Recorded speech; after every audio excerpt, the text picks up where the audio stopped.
Hi friends, দেখো আজকে আমি ডিমের কারি বানাচ্ছি। তার জন্য দেখো ডিমটা আগে থেকে সিদ্ধ করে নিয়েছি। আর সেদ্ধ করে নিয়ে কড়াতে তেল দিয়েছি। তেল গরম হয়ে গেলে তারপরে ডিমগুলো দিয়েছি। আর ডিমগুলো দেওয়ার পরে একটু হলুদ দিয়েছি, একটু কাশ্মীরি লঙ্কার গুঁড়ো দিয়েছি। দেখো খুব সুন্দর একটা কালার এসছে আর ডিমটা ভাজা হয়ে গেছে। ডিমটা এবার আমি তুলে রাখছি।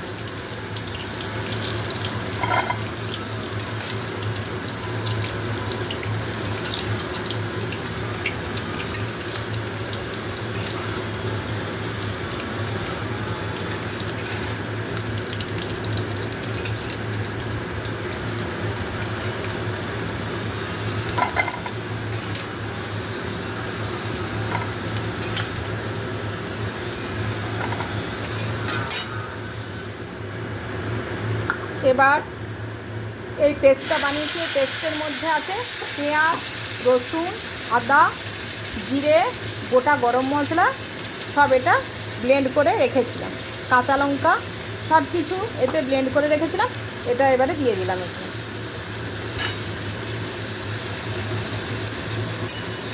এবারে খুব ভালো করে এটা কষাতে হবে। তোমরা সবাই এই রান্নাটা করেই থাকো, তবু আমি আমার মতো করে আবার দেখাচ্ছি।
আমি হাতে ধরে এটা ক্যামেরাটা করছি বলে এটা কিন্তু নড়ে যাচ্ছে, মানে আমি যেদিকে যাচ্ছি ওই দিকেই ফোনটাও তাহলে নড়ে যাচ্ছে আর কি। আমি এখনও স্ট্যান্ডটা কিনিনি।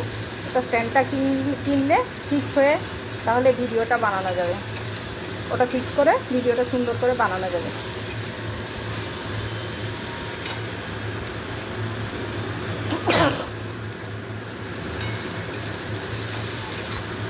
এটা খুব ভালো করে কষানো হয়ে গেছে। এবার আমি নাড়াচাড়া সুন্দর করে করেছি, হয়ে গেছে কষানো। এবার আমি তেলটা ছেড়ে দিয়েছি, আমি মশলাটা দিয়ে দিলাম।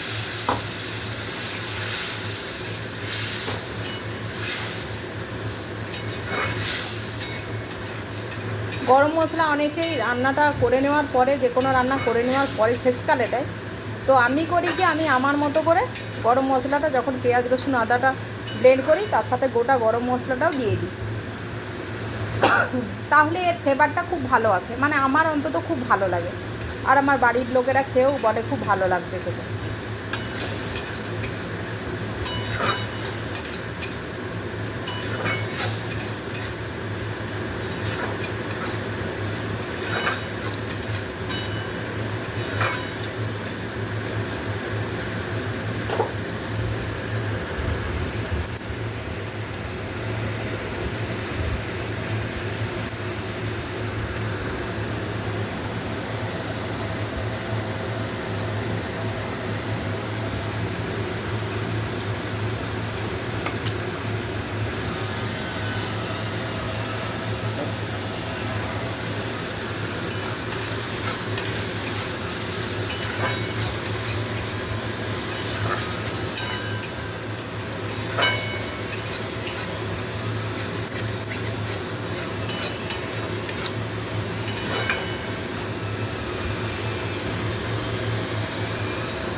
তোমাদের যদি কোনো মোটিভেশনাল ভিডিও মানে ব্রেকআপ বা কমপ্লিকেটেড রিলেশনশিপ নিয়ে এই নিয়ে যদি কোনো ভিডিও তোমাদের দেখতে ইচ্ছা করে তো আমাকে তোমরা বলবে, কেননা আমি ওই ধরনের ভিডিও বানাই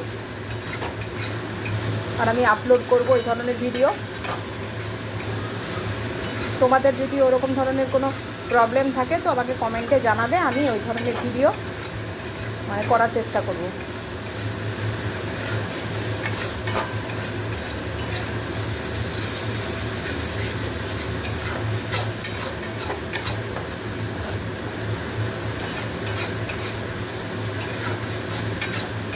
আর তোমাদের যদি আমার এই ভিডিওগুলো ভালো লাগে তো আমাকে তোমরা আমার চ্যানেলটাকে তাহলে লাইক করো, শেয়ার করো আর কমেন্ট করো আর সাবস্ক্রাইব করো আর আমার পাশে থেকে।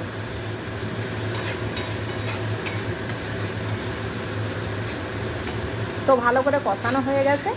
এবারে কষানো হয়ে যাওয়ার পর সুন্দর একটা গন্ধ বেরোচ্ছে, ঠিক আছে। আমি এবারে এটার মধ্যে জল দিয়ে দিচ্ছি।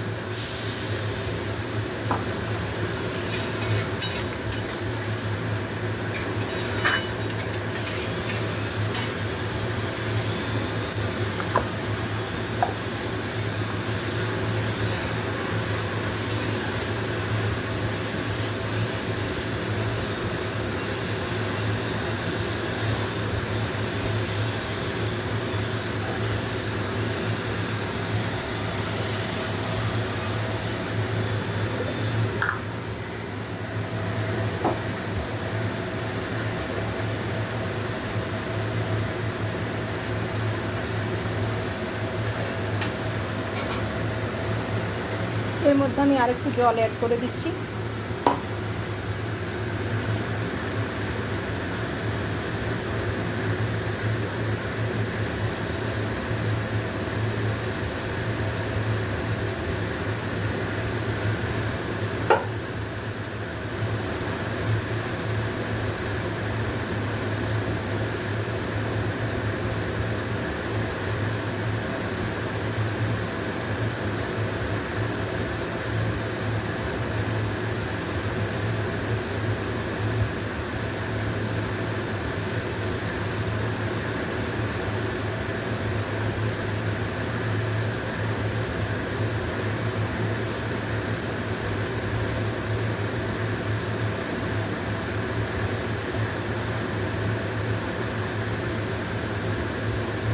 তো ঝোলটা ফুটে উঠেছে, তারপর আমি এই ডিমগুলো এখানে ঝোলের মধ্যে দিয়ে দিলাম, আর একটু ফুটবে।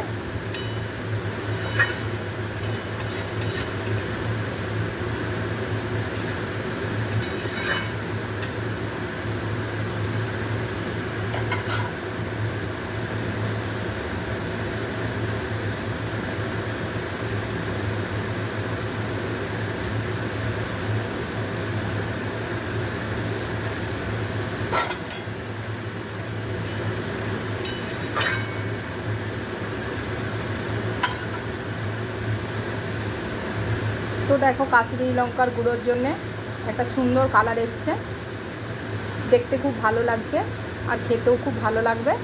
তো তোমরা এইভাবে বানাবে, বানিয়ে খেয়ে আমাকে জানাবে কেমন লাগছে। আর তোমরা হয়তো অন্যরকম করে হয়তো বানাও, আমি যেভাবে বানাই সেভাবে আমি খুব সিম্পল রেসিপিগুলো শেয়ার করি, কেননা বাড়িতে রোজ রোজ তো পোলাও বিরিয়ানি হয় না, বাড়িতে যা হয় আমি সেগুলোই শেয়ার করি। তোমাদের যদি ভালো লাগে তো তোমরা আমার পাশে থেকো, ঠিক আছে।